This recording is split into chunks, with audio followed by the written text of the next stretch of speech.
আপনারা মুনাফিকের লক্ষণ শুনেছেন, এই যখন কথা বলে, মিথ্যা বলে, ওয়াদা করে, খেলাপ করে, আমারও খেয়ানত করে, আর ঝগড়া লাগলে কি করে অশ্লীল বলে, এগুলো গ্রামের মুনাফিক, লুঙ্গি পরা মুনাফিক। আজকে তোমাদেরকে আমি একটা মুনাফিকের কথা বলি। এই মুনাফিকের লক্ষণ হাদিসে না, এই মুনাফিকের নাম দিয়েছেন স্বয়ং আল্লাহ সুবহানাহু ওয়া তাআলা। কোরআন বলছে ওয়াইদা কিলা লাহুম তাআলাউ ইলা মা আনজালাল্লাহু ওয়া ইলার রাসূল, এই লোকগুলো যারা দাবি করে কোরআন মানে, আসমানি কিতাব সব মানে, আল্লাহ মানে, রাসূল মানে, হজ করতে যায়, ওমরা করতে যায়, কোরআন পড়া ছাড়া চাও খায় না, এই দাবি করে।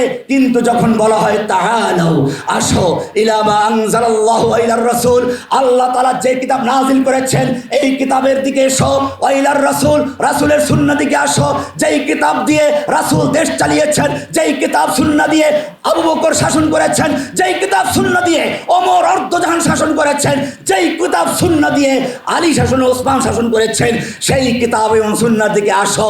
আল্লাহ এবারে বলছেন রাআইতাল মুনাফিকিনা, এটা রহমানের বক্তব্য নয়, আল্লাহ পরিষ্কার বলেছেন রাআইতাল মুনাফিকিনা ইয়াসুদ্দুনা আনকা সুদুদা, আপনি মুনাফিকগুলোকে দেখবেন, ভিআইপি মুনাফিকেরা, এই মুনাফিকগুলোকে দেখবেন ইয়াসুদ্দুনা আনকা সুদুদা, আপনার থেকে আস্তে মাথাটা ঝুঁকিয়ে চলে গেছে।